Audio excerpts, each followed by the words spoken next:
When I decided I was going to invest in multifamily properties, my first thought was how to afford a property.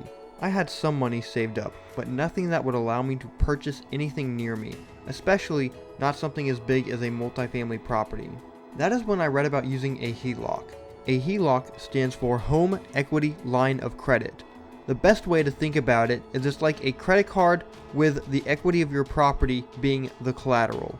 Fast forward a year, and I've used a Heloc based on the equity of my house to buy my first multifamily investment property in Palm Bay, Florida. I knew that I wanted to purchase another property, but I had little funds left after the rehab. After asking multiple banks and lending organizations for the first Heloc, all of them told me that I can only get a Heloc with the property I live in. After asking multiple banks and lending organizations for the first Heloc, all of them told me that I can only get a Heloc with a property that I lived in. Investment properties won't work. However, I did learn from another real estate investor that the Launch Credit Union does allow a Heloc on an investment property, but only if you own one investment property. This worked out perfectly for me because I only had the one.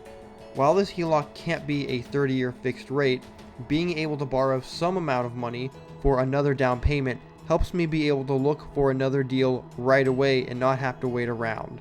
The lesson I learned here is that not every institution is the same, and I shouldn't give up looking just because a few banks told me otherwise.